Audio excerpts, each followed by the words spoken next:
Very good morning, students. Today we are going to start with the very first topic of your syllabus, the root system. In your syllabus, the first topic is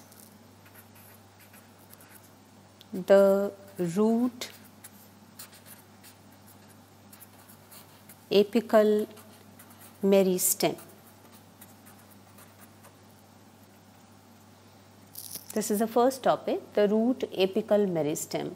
Now, before going into the details of root apical meristem, firstly we will elaborate details related to the structure of root and meristem. So, what is a root? As you all know, the plant body comprises different organs like root, leaf, shoot, flowers, fruits, etc. And the root is the underground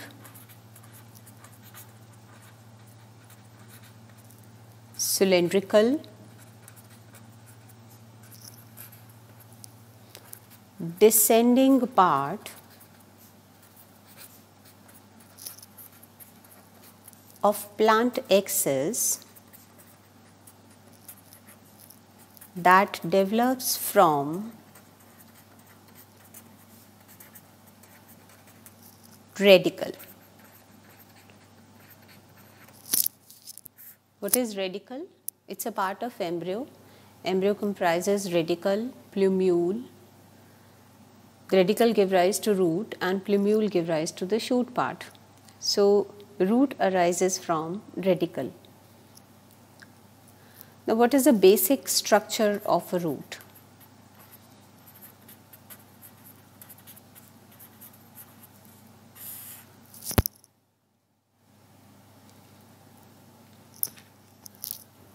Main root and branches, of course lateral branches, which are endogenous in origin,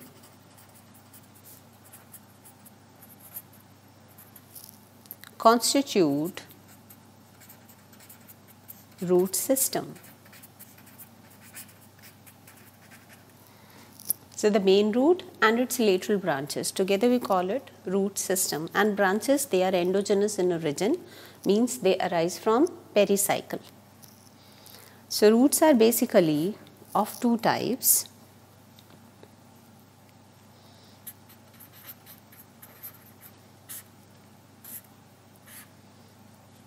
Primary root, or we also call it taproot, and the second one is adventitious root.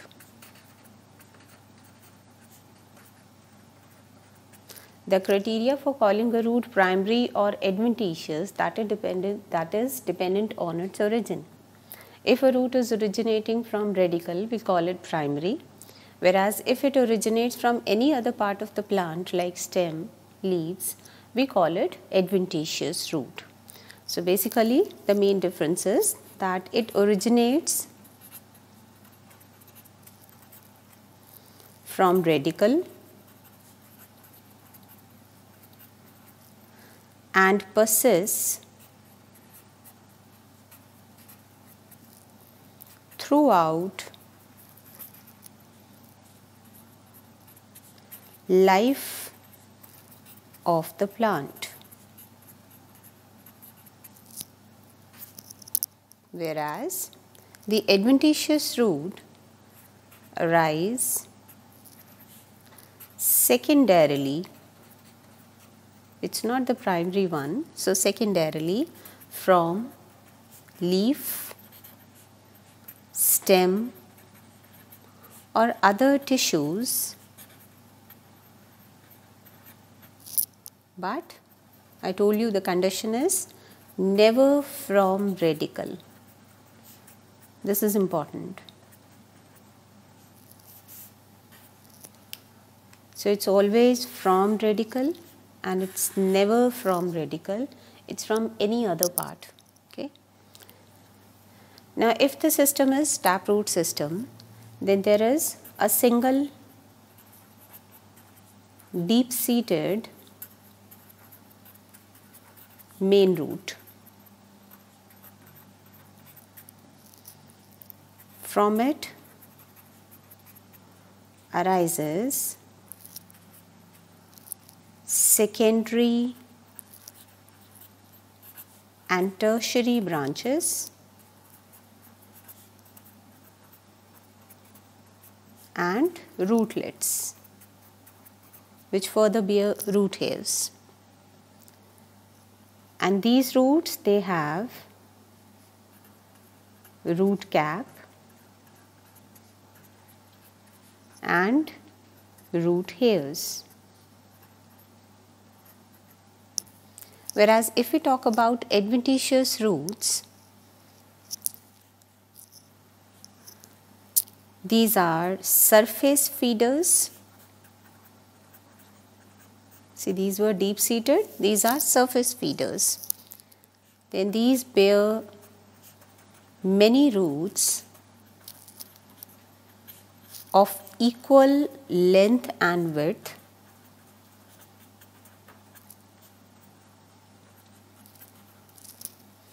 arising in a cluster.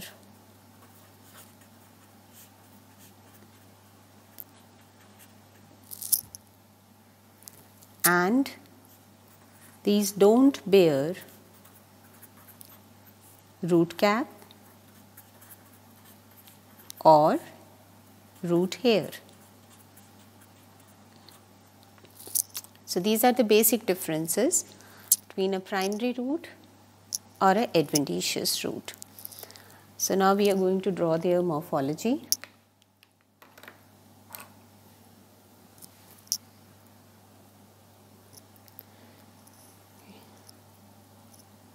So first we are going to draw taproot, and as instructed earlier, all your diagrams, they should be drawn properly using a pencil, not with the pen. Okay. So for a taproot, first we will draw the main root. It's cylindrical.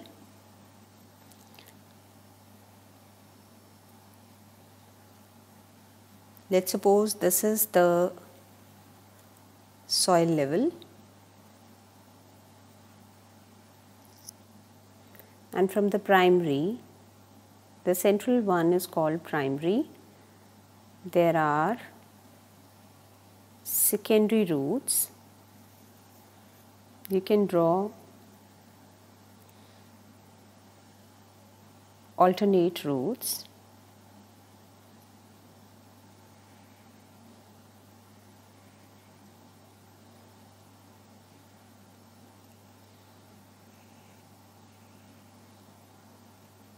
On secondary roots, we have tertiary roots.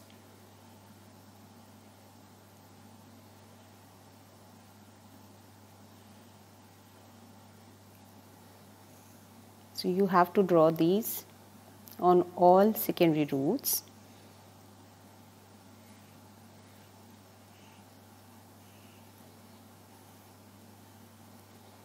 These are very simple diagrams. You people must have already studied the basic structure, but it should be drawn properly. Okay, so these are all tertiary roots, and on tertiary roots we further have rootlets. So you can show here very small branches which may be dissected to multiple orders. 1, 2, 3. Okay, you have to show small tiny branched structures here.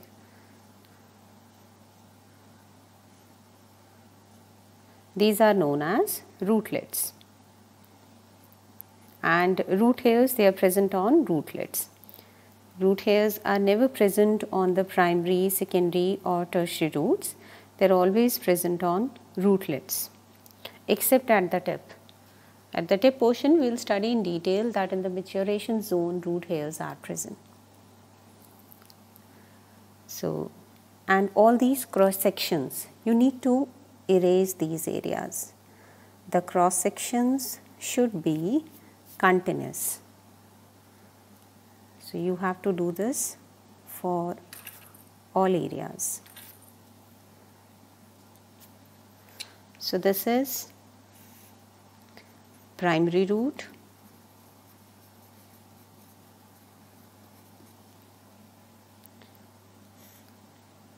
secondary root,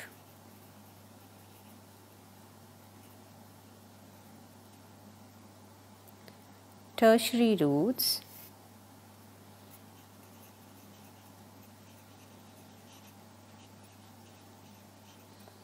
and on tertiary roots we have rootlets. This is root tip, apex.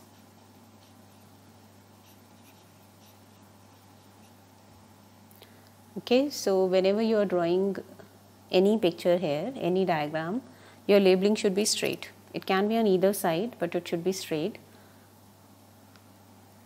Now here the central one, the primary root, which is the taproot, if you are talking about, this is the longest one. It is the deep seated, and all other branches, secondary roots, tertiary roots, rootlets, they are called lateral roots. So now we are drawing the structure of adventitious roots.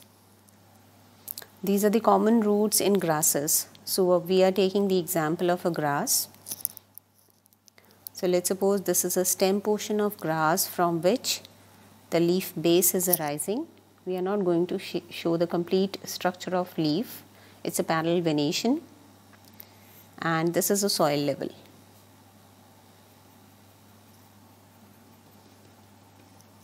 Okay, so from the base you will show superficial, very fine fiber-like roots which are almost of same length, not exactly but almost of same length, and they arise from a common point forming a cluster,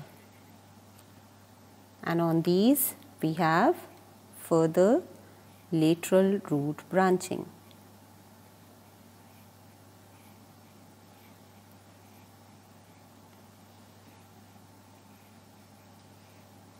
You can draw few small roots as well.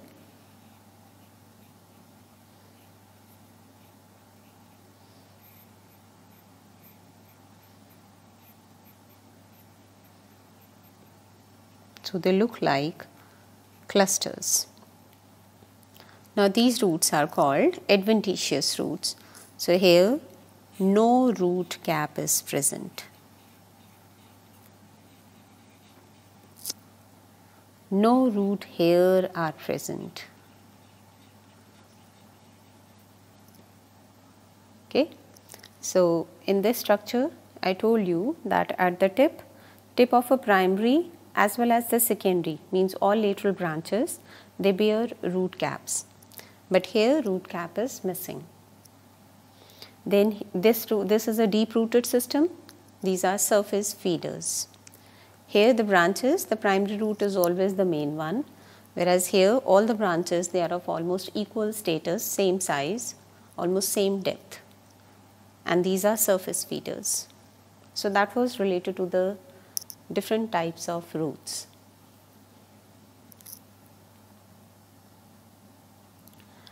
Okay, now the second part is meristem. Because we are going to discuss the detailed structure of root apex, there we will talk about the meristematic tissue as well. So firstly we will discuss a general account of meristems. The word arises from a Greek word meristos, which means divisible. It's a Greek word, meristos, which means divisible. So what are meristems? The specified regions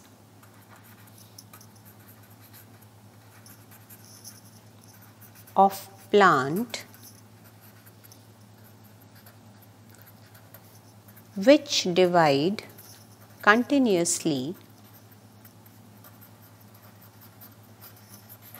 to add new cells are called meristems.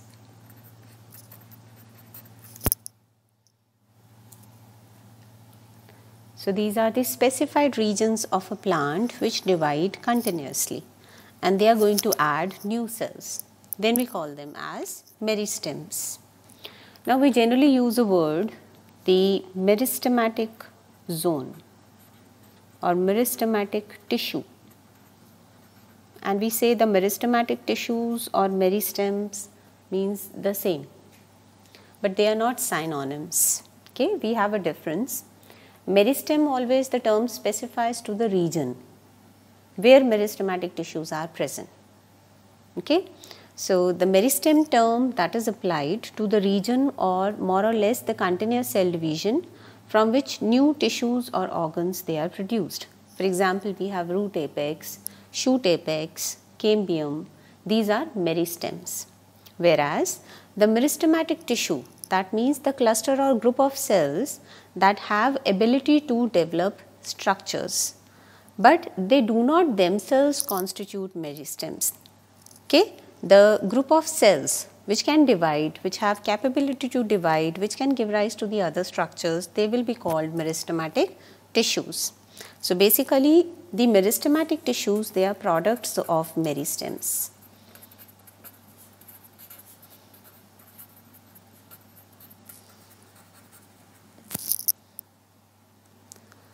For example, epidermis, primary cortex, they can also divide. Whenever the epidermis gets ruptured or some cortical cells they get damaged, they repair themselves, they divide, they can undergo dedifferentiation and they gain the capability of division, because of which they can heal themselves, can repair themselves. So at that particular moment they are meristematic in nature, but we cannot call them meristems, right? So epidermis, primary cortex, etc., they can also divide, but they are not regions of the active division. They are temporary one. They will regain the capacity to divide and again they will lose that after the repair part is done. Whereas meristems, throughout life they will remain meristematic. Throughout life those cells are going to divide. That is their only job. So the meristematic tissue and meristems, they are different terms. They are meant for different meaning. Okay, now what are the characters of meristems?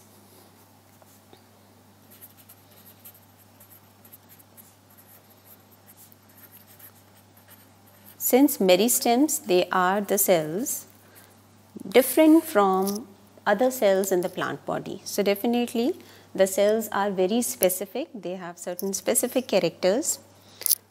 The first thing is related to their shape. So cells may be round, oval, polygonal or rectangular. So it means you can have the cells which are round in shape. They may be oval cells. They may be rectangular.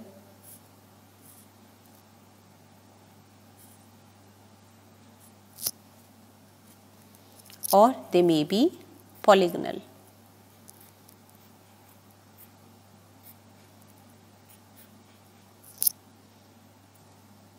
So we have variable shapes of meristematic cells. Then second important character is that they are compactly arranged.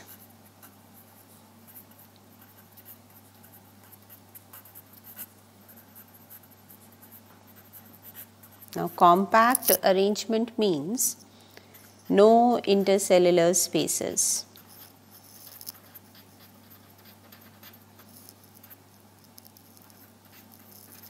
So whenever you draw the diagram, there should be no intercellular space. You have to keep this thing in mind.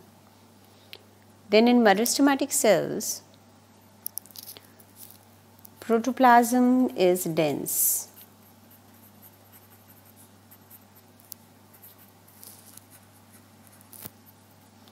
Then they have large nucleus,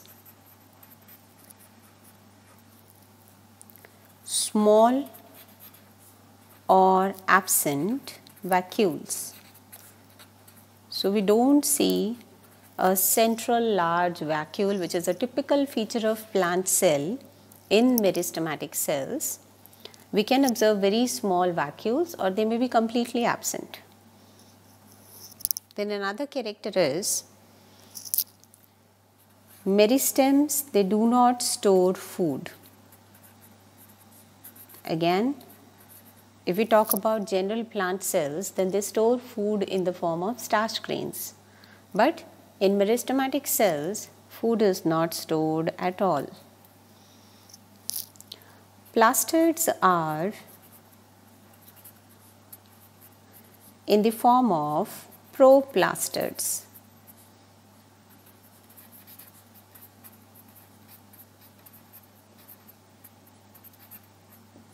Okay, the less developed plastids, or the originators from which the plastids would differentiate, those structures are present since these are plant cells. But properly developed plastids, they are only formed once the meristems, they give rise to another generation of the plant cells which are going to differentiate to have a permanent function. So then you can observe different kinds of plastids like leucoplast, chloroplast, chromoplast in them. But if you look at the meristem, those cells, they have proplastids. And the last character is that endoplasmic reticulum is poorly developed.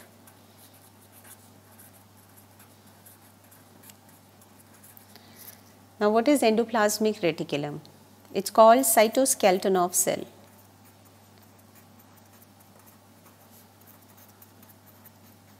And if you remember, if we talk about a general plant cell, we have nucleus. I am talking about a general cell, not the meristem, and a large central vacuole, and around that there is the network of endoplasmic reticulum, right?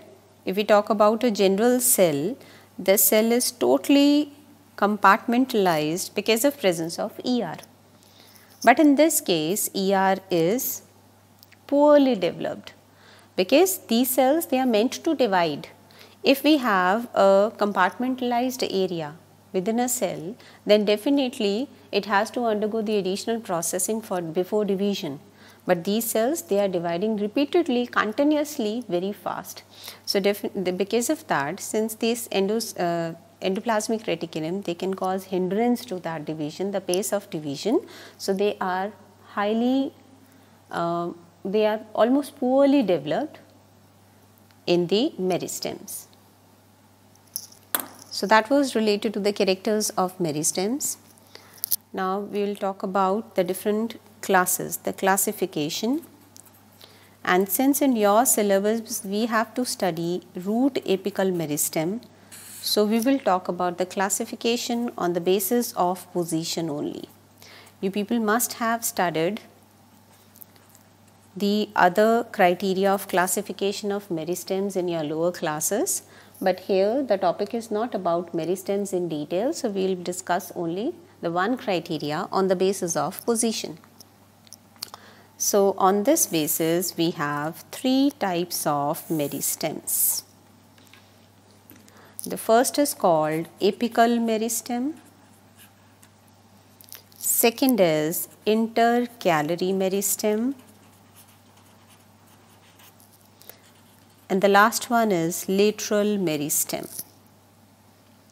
So it's on the basis of position. The meristems which are present on the apex, on the tips, they are called apical meristems. Those which are present in between the permanent tissues, they are called intercalary meristems. And the meristems which are present along the lateral sides, they are called lateral meristems. So these are located at the apices of main root lateral roots or stem. Whereas intercalary meristems, these are located in between the regions of permanent tissues.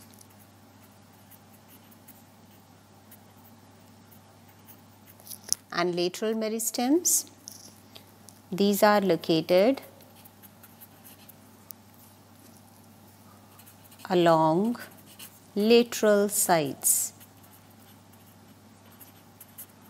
of plant.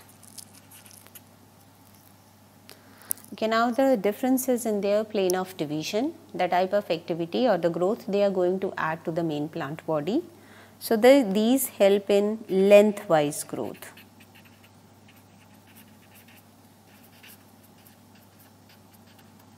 These also help in lengthwise growth, whereas these help in diametric or lateral growth. Means they are going to increase girth of that organ. It may be root or stem. So, the girth or the diameter of that organ is increased.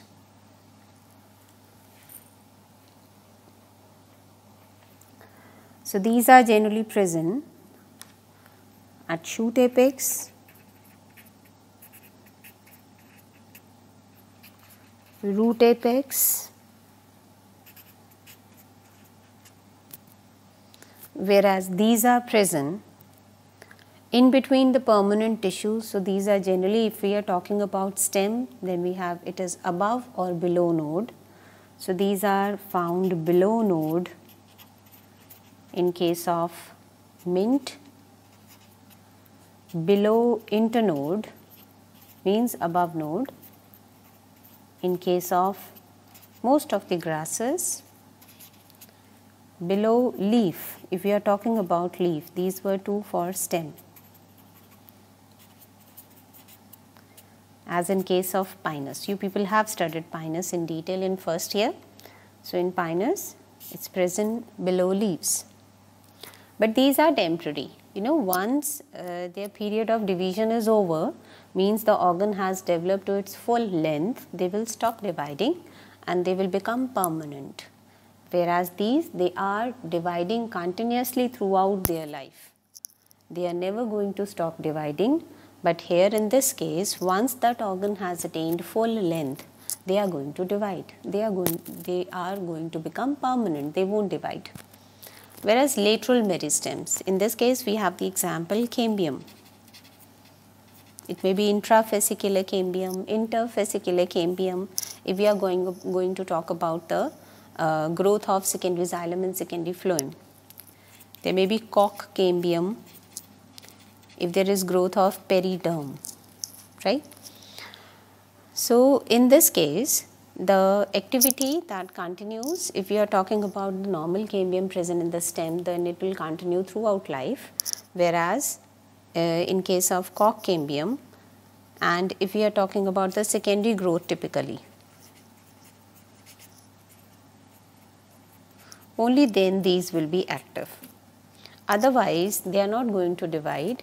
They will remain as such like the permanent cells in the organs, but whenever the secondary growth initiates, then they will act, they will start dividing, they will become meristematic in order to add the diametric growth to that organ. So, these are the various types of meristems on the basis of position.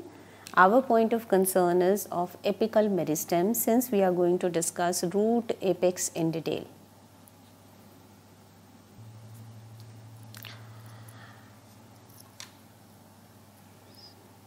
The next topic is parts of a typical root. Okay. A typical root, now we will be taking example of taproot system. So, we will be discussing that. You can draw the diagram first.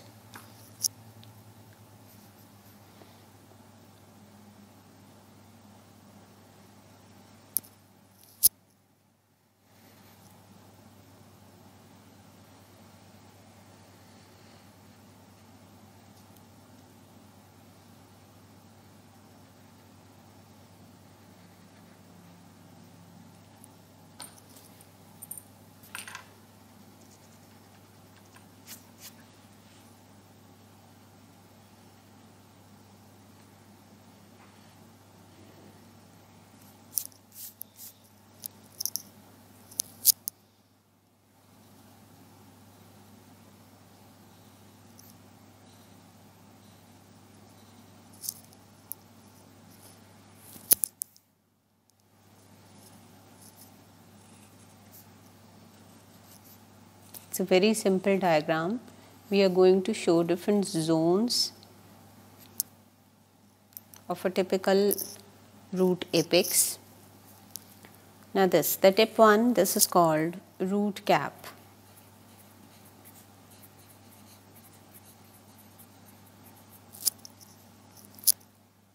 Below this region, the small region, is called meristematic zone.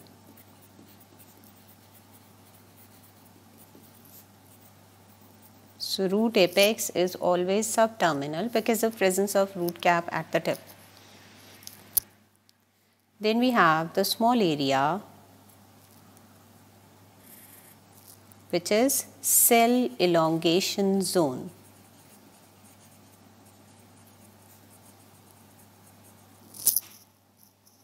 And above this,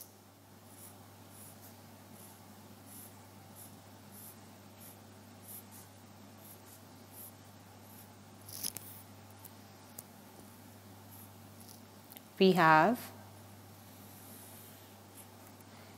zone of cell maturation.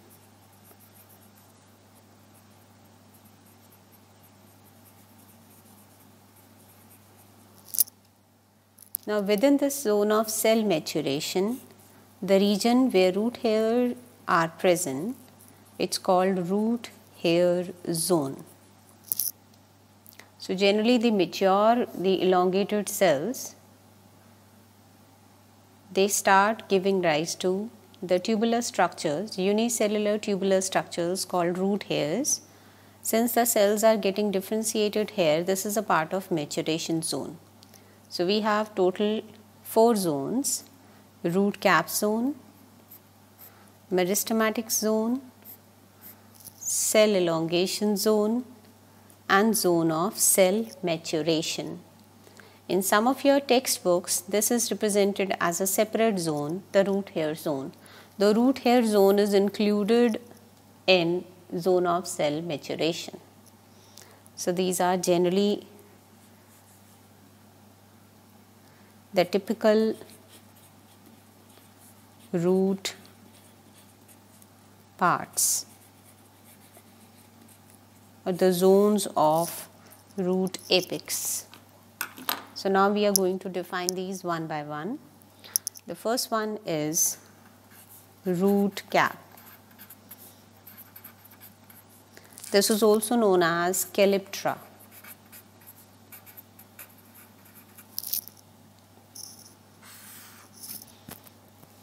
So it's a cap-like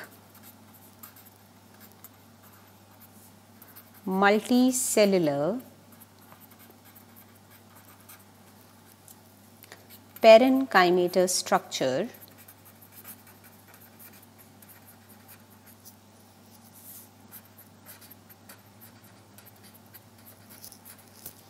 that lies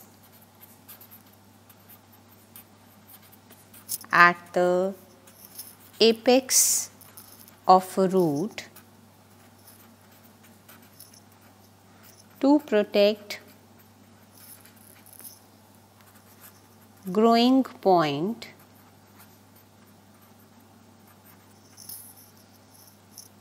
against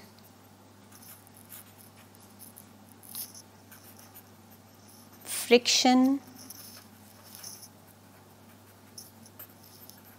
from soil particles. Since root, it's an underground structure, so definitely it has to face lot of abrasion, friction because of the clay particles, soil particles.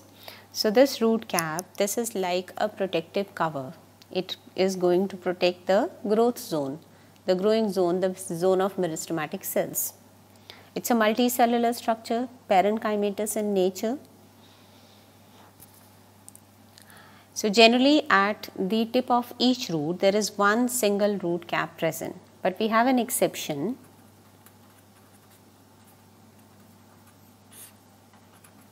Pendanus.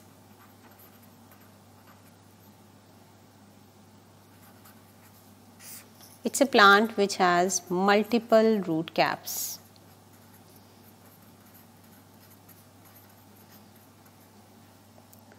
Okay, now another variation is, in place of root caps, we have root pockets. This is a characteristic feature of hydrophytes.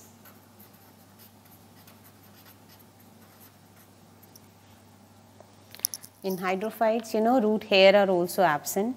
So generally, if this is a root of a hydrophyte, at the tip you will observe a slightly broad structure, pointed one, its root pocket. And you will observe numerous hair-like structures, but these are not root hairs, they are root branches in case of hydrophytes. So, of the same status, many roots they are observed in cluster. Okay, I have shown you the detailed structure of one in order to tell you that in hydrophytes, in place of this cup-like structure, root cap, we have these pointed structures called root pockets. The difference is, if root cap is damaged, it can be replaced because the cells of the growth zone called calyptrogen, they are going to add the cells and repair this area if it gets damaged by. Whereas in case of the hydrophytes, if this root pocket is damaged, it cannot be replaced. So that is another difference of a root cap and root pocket. Okay, now we are going to talk about the second zone, which is the meristematic zone.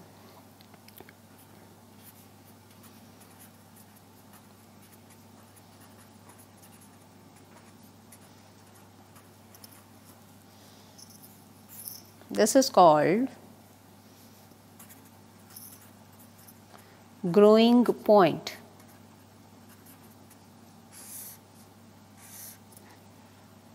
Because the cells in this region are meristematic, they are going to divide and add cells towards the upper side as well as towards the lower side. So they basically have two types of cells. Towards the lower side, they help in the regeneration and growth of root cap, whereas those which are present towards the upper side, they are going to add the cells of the cell elongation zone. So this is almost 1 mm long area. See, it's a very small part, 1 mm. Only that much portion of the root apex contributes to the growing point. And it is subterminal. As I told you, because of presence of root cap, the root meristematic zone becomes subterminal, and it's the zone of cell division.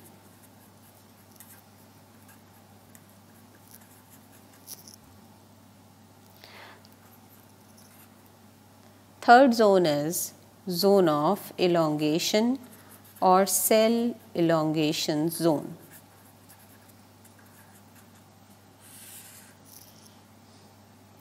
It's approximately 4 to 8 mm. So when you are drawing this area, so it should be minimum 4 times the area of the meristematic zone. Okay, so it's 4 to 8 mm long, and the cells are elongated. So cells in this area, they don't divide, they just elongate, and they elongate rapidly due to vacuolization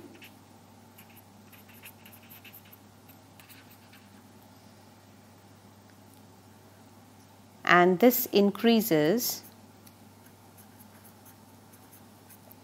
length of root. So the length is always attributed from this region. So these cells, see these cells, they had the power of division, the meristematic zone. But further, when we are moving upwards, the cells which have been added by meristematic zone, means which form the part of elongation zone, they lose the capacity to divide. They are elongating, and how they are elongated? That is by vacuolization. The meristematic cells, they were not having vacuoles. Okay, whereas these cells, they start developing vacuoles and getting elongated. Okay, now the fourth zone is zone of cell maturation.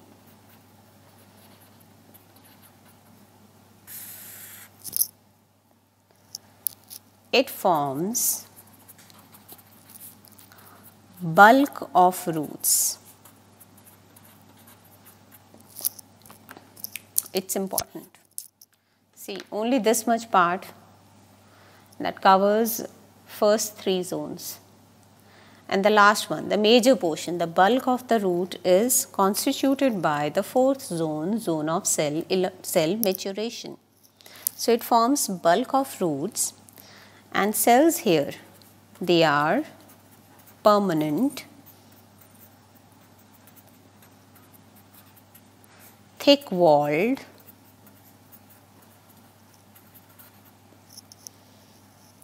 and differentiating.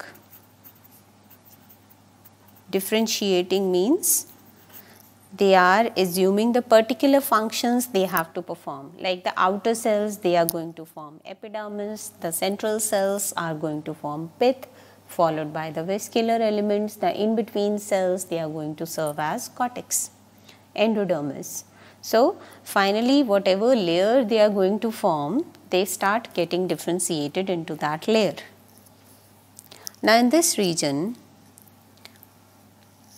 the root hairs are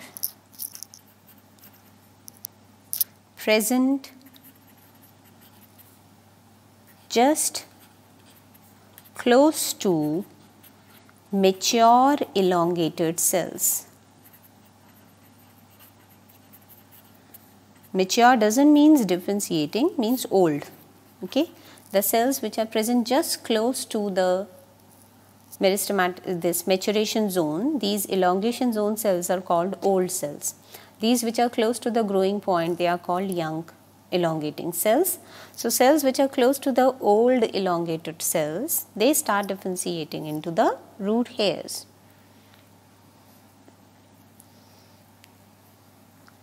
And lateral roots arise in this region. Secondary growth also occurs here.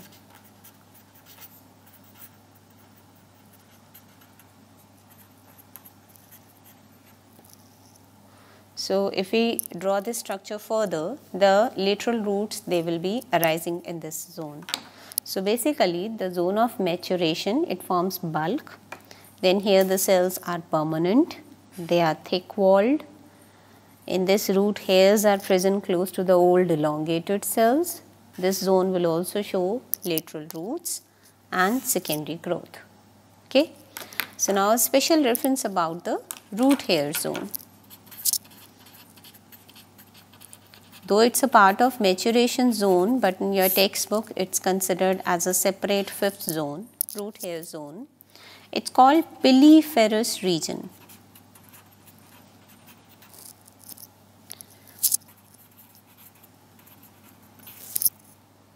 It is almost 1 to 6 centimeter in length. So, it comprises a large area, 1 to 6 centimeters in length. Now, at maturity,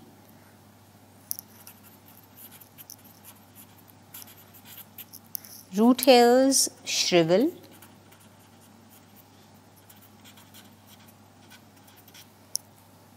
and new hair arise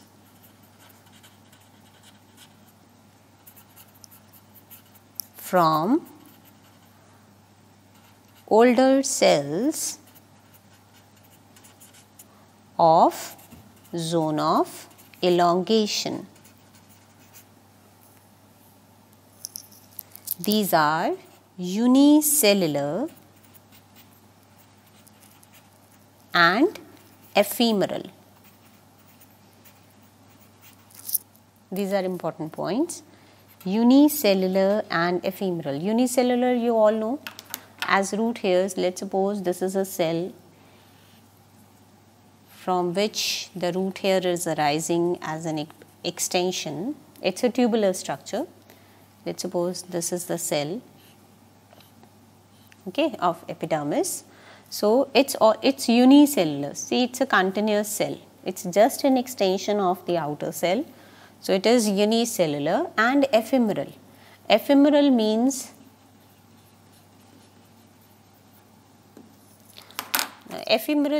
the short living structure, which is going to live only for few days, and after that it will shrivel, and the new root hairs, they will be added from the basal portion, and again they are going to live for few days and shrivel again. So the cycle continues, means they are very short living.